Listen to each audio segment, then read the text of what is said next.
Anjali Bharadwaj's case, the right to information office, there was a trigger point. Vacancies were there. Appointments are not being made. So if there is a good trigger point, and that will certainly arouse the anxiety and concern of the court. And that then have a duty to assist the court in the best manner possible. But I say there is no trigger point in this case. Now let me take your lordship to this sheet of paper. Our request is please take instructions again. Yeah. We are recording your statement that after the election commission's appointments are made, Yes. that senior among the two is being appointed as a chief election commissioner. It is your statement. Please take instructions. We'll record it. We are suggesting Yes, not that we'll have complete takeover of your. We can't do that because it's a constitutional government. It's the Westminster model where it's a cabinet advising and actions are taken by the president in accordance with that. And we know that. No, I'm not saying that they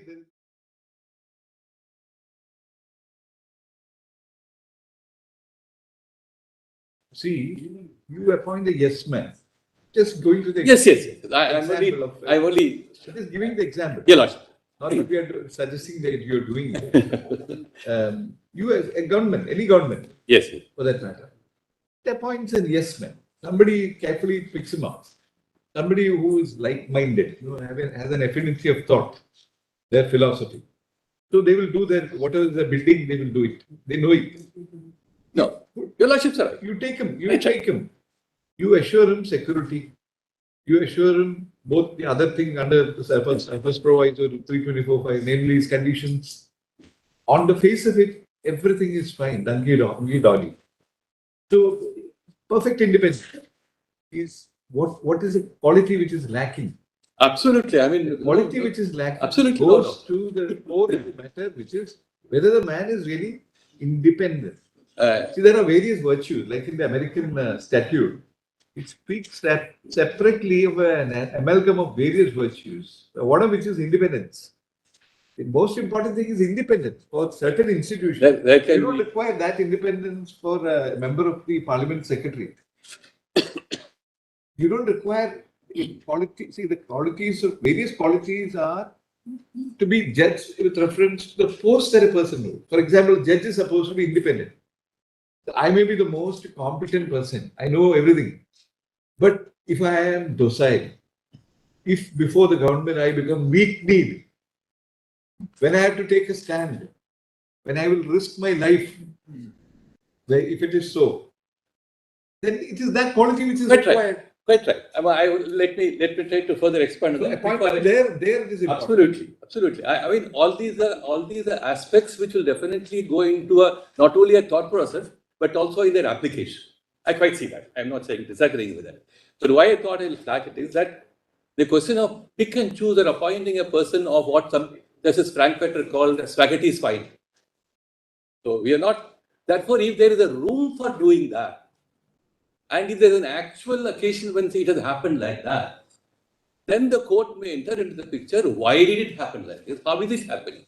The occasion for examining that issue will then arise. So on a premise that because that additional third or factor is absent on a premise, there is every possibility of a yes man being chosen or somebody, I get to use the same expression, a spaghetti spine person being chosen. That will arise only if there is an actual demonstration in a given case. So for the court to probably say that we have an experience, I'll presently show what's happening in Pakistan. So we'll have an experience, despite the best of models, if something else is happening, then you're looking at the experience, not merely at the model. And we look at both at the model and the experience together. That's how I think the court would probably look at it. Therefore, I want to flag that post-1991, and particularly in these batch of cases, I am not able to find anywhere a trigger point which could be said to be an alarming situation where the act has been subverted or the process has been subverted for the purpose of picking up a person who would be an abiding, who will abdicate his office and so on and so forth. I don't see anything in any of these petitions. The broad speech of the petition is, here are a set of reports. These reports come under acceptance. We don't see why they have not been looked into. High-level bodies, law commission reports, I think they should deserve acceptance, therefore look into them.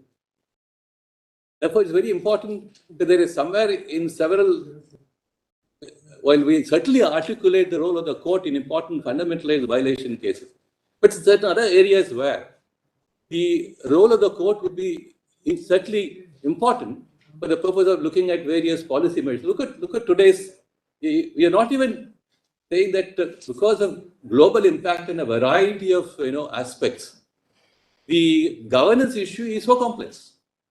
So therefore, keeping all that in mind, the court's intervention in very important areas of governance would certainly be welcome. And they may add to the quality of governance. That's how the court plays a role. And I don't think an attorney can say no to that. I'm very clear on that. But I only want to say this line which will be drawn by the court when the trigger point is very important. If the trigger point is not there, for instance, the Anjali Bharadwaj case, the right to information office, there was a trigger point. Vacancies were there. Appointments are not being made. So if there is a good trigger point, and that will certainly arouse the anxiety and concern of the court. And that then have a duty to assist the court in the best manner possible. But I say there is no trigger point in this case. Now let me take your lordship through this sheet of paper. If we look at... Our request is please take instructions again.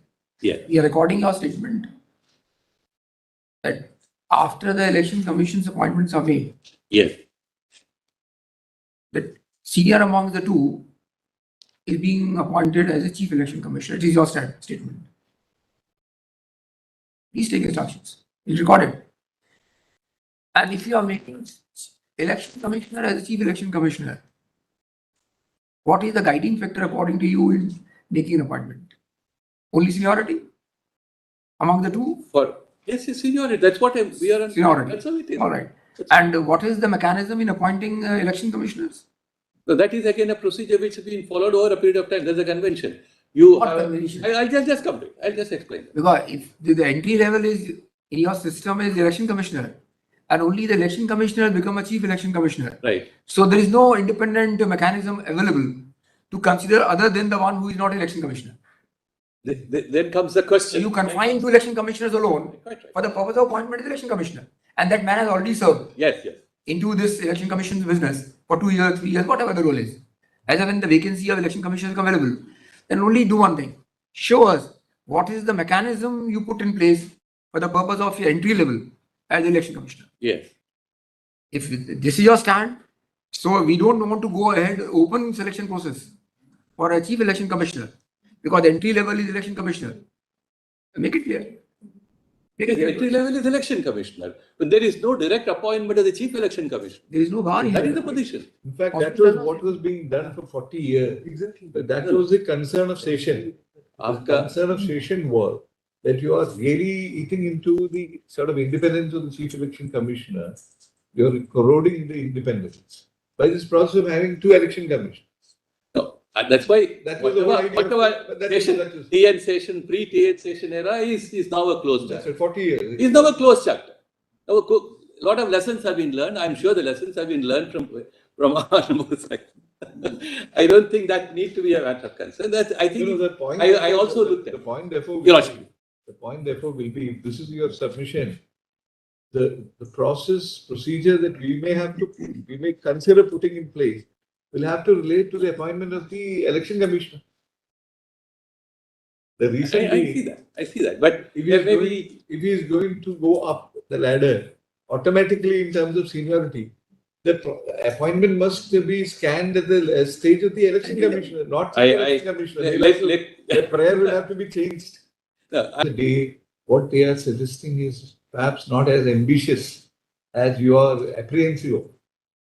What they are suggesting is only fill in that perceived vacuum. Yes. To the extent of having not this councillor minister, picking up somebody and then doing it.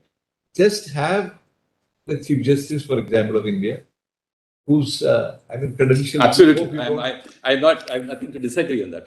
I quite see that. But once you have that, yes, that is the only area that we can possibly come in. We also are conscious of it. We can't be obviously making an invasion on the Constitution. The Constitution has to be respected. That's why we have a constitutional court. Absolutely. So we have to do that. That is the only area. You need only sort of concentrate on that. Whatever falls from the constitutional court is a matter of great deference. I think it must be received with utmost sincerity and that. I mean, That's all that we are suggesting. Yes, Not that we'll have complete takeover of your. We can't do that because it's a constitutional government. It's the Westminster model where it's a cabinet advising and actions are taken by the president in accordance with that, and we know that. No, I'm not saying that there is a small gap in the sense that in view of the number of reports which have spoken in one voice, political party spokesperson have spoken in one voice. Yes.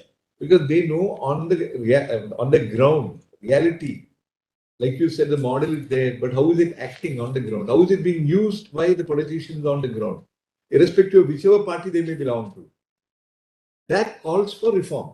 Now, whether, as you said, reform, we should wait for Parliament to wake up and see the need, which is very unlikely for the reason, very good reason, that we told you yesterday. Each political party in power would like to perpetuate itself in power. So they'll put it off.